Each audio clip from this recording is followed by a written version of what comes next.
Hello everyone, this is Kamlesh Negi from story by heart. तो currently मैं पढ़ रही हूँ रॉबिन शर्मा की book the monk who sold his Ferrari. मुझे ये बुक इतनी ज़्यादा अच्छी लगी, इतनी मोटिवेशनल लगी कि I thought it could be life transforming for anyone. तो इस बुक की जो स्टोरी है उसको मैं 3-4 पार्ट्स में डिवाइड करके आप लोगों को नरेट करूँगी। So let's start.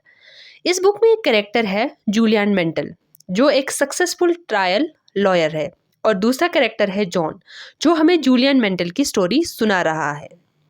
जॉन जो है जूलियन मेंटल के साथ एज ए एसोसिएट लॉयर काम करता है। जॉन हमें बताते हैं कि एक दिन सडनली जूलियन मेंटल को कोर्ट रूम में हार्ट अटैक आता है।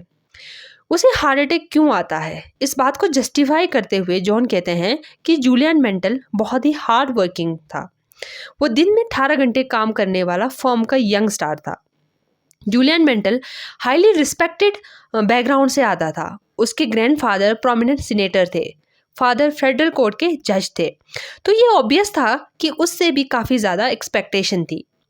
जॉन हमें बताते हैं कि जूलियन दिन रात काम में लगा रहता था।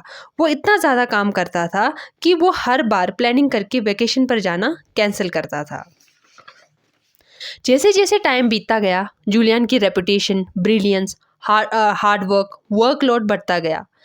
तो जूलियन और ज़्यादा काम करना तो जूलियन ने और ज़्यादा काम करना स्टार्ट किया। अब वो थोड़े टाइम के लिए सोता था, तब भी उसको ये लगता था कि, और गिल्टी फील होता था कि मुझे अपने फाइल्स पे होना चाहिए, मुझे सोना नहीं चाहिए। जॉन कहते हैं कि मुझे क्लियरली दिख रहा था, he was being consume by hunger for more money. Julian बहुत सक्सेसफुल हो गया था। उसके पास स्पेक्टेकुलर मेंशन थी, private jet, summer home, tropical private island, red Ferrari, everything. But उसकी लाइफ बाहर से जितनी स्पेक्टेकुलर दिख रही थी, अंदर से उतनी ही खोखली थी।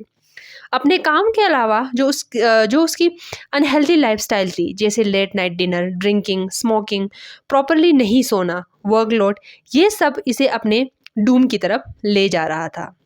जॉन कहते हैं कि हम दोनों हमेशा साथ में काम करते थे, लेकिन चीज़ें या काम स्लो डाउन होने का नाम ही नहीं ले रही थी। एक केस के बाद दूसरा केस, और जूलियन के लिए प्रिपरेशन कभी भी इनफ नहीं होता था। इवेंचुअली हुआ ये कि उसकी मैरिज फेल हो गई, उसके फादर ने उससे बात करना बंद कर दिया, और अब हार्ट अटैक। उसके पास हर तरह के मटेरियल पोजीशन था, बट वो इमोशनली, फिजिकली, स्पिरिचुअली एग्जॉस्टेड था। वो अपने 50 ईयर्स के एज में लेट 70s का दिखता था। जॉन हमें कहते हैं कि जूलियन हमेशा मुझसे ये कहता था कि मैं हमेशा बीमार रहता हूँ, थका हुआ महसूस कर रहा हूँ, मैं अपना सेंस ऑफ ह्यूमर खो रहा हूँ, मैं अपने काम को लेकर पैशनेट नहीं हूँ, कोर्ट रूम में भी मैं अपना फोकस खोने लगा हूँ, मैं एम्प्टी फील कर रहा हूँ। फिर जॉन कहते हैं कि मैं जूलियन की हेल्प करना चाहता था, क्योंकि वो मेरा मेंटर ही नहीं, but he was my best friend, but I couldn't help him. Heart attack के बाद जूलियन ने ये डिसीजन लिया कि अब वो फॉर्म में वापस नहीं आएगा। ये सारी चीज़ें या ये इंसिडेंट 3 साल पहले की है। जॉन कहते हैं कि लास्ट चीज़ जो मैंने जूलियन के बारे में सुनी थी वो ये कि उसने अपनी सारी मटेरियल पोजीशन बेचकर वो इंडिया चला गया। वो अपनी लाइफ को सिंप्लीफाई करना चाहता था। He needed some answer. इसकी वजह से वो सब कुछ बेचकर इंडिया चल पड़ा। 3 साल बीत गए, जूलियन मेंटल की कोई भी खबर नहीं आती। जॉन कहते हैं कि एक दिन मैं अपने ऑफिस में बैठा था और मेरे असिस्टेंट ने आकर मुझे कहा कि कोई आपसे मिलने के लिए इंसिस्ट कर रहा है। वो कह रहा है कि ये अर्जेंट है। मैंने भी मिलने से मना कर दिया, पर वो माना नहीं और मुझे मिलना पड़ा। जैसे ही उस विजिटर ने दरवाज़ा खोला, जॉन देखता है कि एक लंबा सा स्माइलिंग फेस के साथ एक आदमी, जो कि अपने मिड 30s का लग रहा था। उसको देखकर ऐसा लग रहा था कि कितना पीसफुल है, some kind of divine presence feel हो रही थी। कुछ देर के अनकंफर्टेबल साइलेंस के बाद सरप्राइजिंगली कमांडिंग टोन में विजिटर ने कुछ बोला, क्या तुम अपने सभी विजिटर के साथ इस तरह से ट्रीट करते हो जॉन? तब मैंने जूलियन को रिकग्नाइज किया। मैं हैरान था कि जूलियन मेंटल ने अपने आप को कैसे इस तरह से ट्रांसफॉर्म किया। जॉन कहते हैं कि जो आदमी कुछ सालों पहले ओल्ड, टायर्ड और सिक था, कैसे इतना वाइब्रेंट और अलाइव लग सकता है। उसके बाद जूलियन अब अपनी स्टोरी सुनाता है कि कैसे ये ट्रांसफॉर्मेशन पॉसिबल हुआ और कैसे अपनी लाइफ के मीनिंग को जूलियन ने समझा। जूलियन कहता है कि कैसे मैं अनहेल्दी लाइफस्टाइल को जी रहा था, दिन रात काम कर रहा था, कैसे मैं सिर्फ पैसों के पीछे भाग रहा था। Drinking, smoking, unhealthy food, sleeping pattern, कुछ भी सही नहीं था। जब हार्ट अटैक आया, उसके बाद डॉक्टर ने अल्टीमेटम दिया कि either to give up the law और गिव अप हिज लाइफ। तब मुझे ये गोल्डन अपॉर्चुनिटी लगा अपने लाइफ को एक नई तरीके से शुरू करने का। तब मैंने अपनी सारी पोजीशन बेच कर मैं इंडिया चल पड़ा। इंडिया पहुंचकर मैं tiny villages to villages travel किया, कभी पैदल तो कभी ट्रेन में। नए कस्टम को सीखा। मैं जहां भी गया लोगों ने वार्मथ और काइंडनेस दिखाई। धीरे धीरे मैं दोबारा अलाइव फील करने लगा। मैं दोबारा जॉयफुल, पीसफुल और हंसने लगा।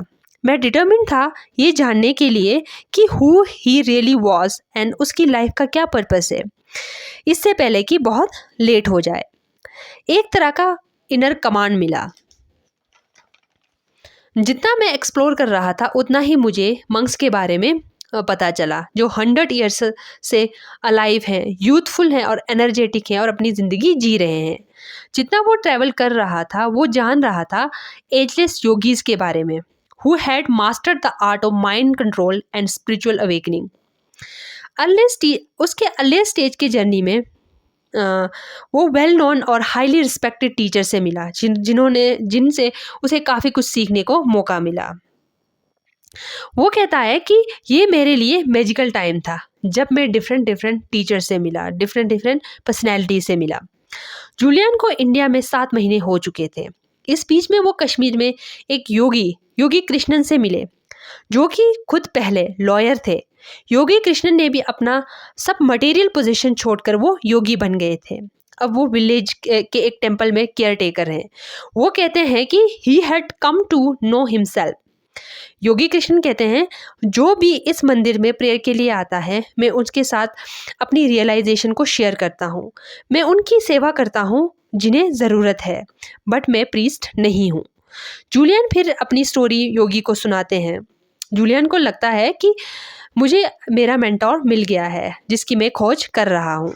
जूलियन योगी कृष्णन को कहते हैं कि मुझे तुम्हारी हेल्प चाहिए। मैं सीखना चाहता हूँ कि how to build richer and fuller life. Yogi Krishnan कहते हैं कि मुझे खुशी होगी तुम्हारी हेल्प करके। जो कुछ भी मुझे आता है वो मैं तुम्हें डेफिनेटली बताऊँगा, बट मैं तुम्हें एक सजेशन देना चाहता हूँ। मैंने मैजिकल बैंड ऑफ सेजिस के बारे में सुना है जो हिमालयास में रहते हैं। उन लोगों के पास कुछ ऐसा है जो किसी की भी क्वालिटी ऑफ लाइफ को इम्प्रूव कर सकती है, लेकिन कोई उनके बारे में नहीं जानता। मैं भी उनके बारे में नहीं जानता। कईयों ने उन्हें ढूंढने की कोशिश की, but they failed with tragic consequences. मैं सिर्फ ये बता सकता हूँ कि विलेजेस या लोकल्स जो हैं उन्हें the great sages of Sivana के नाम से जानते हैं। ये सब सुनने के बाद अब नेक्स्ट मॉर्निंग जूलियन जो है ट्रैक पर निकल पड़ता है the great sages of Sivana को ढूंढने के लिए। अब रास्ते में चलते चलते उसके दिमाग में ये थॉट आता है कि अल्टीमेटली लाइफ क्या है। Life is all about choices. Once destiny unfold according to the choices once make. वो सोचता है कि मैंने भी राइट चॉइस लिया है।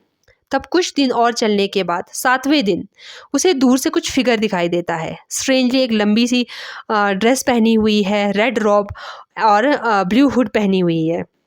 जूलियन हैरान होता है कि इस आइसोलेटेड प्लेस में उसे कौन दिखा। जूलियन आवाज़ भी लगाता है, उन्हें बुलाता है, बट वो दोनों रिस्पॉन्ड नहीं करते। फिर से जूलियन कोशिश करता है और चिल्लाते हुए बोलता है कि I need your help to find Shivana. ये सुनते ही वो दोनों रुक जाते हैं। अब फिर जूलियन उन दोनों के नज़दीक जाता है। जूलियन देखता है कि उन दोनों के हाथ में बास्केट है जिसमें ब्यूटीफुल डेलिकेट फ्लावर्स हैं।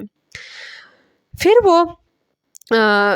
वो अपने यहाँ आने का रीज़न बताता है। वो बताता है कि वो ग्रेट सेजिस ऑफ शिवाना को ढूंढते हुए यहाँ आया है।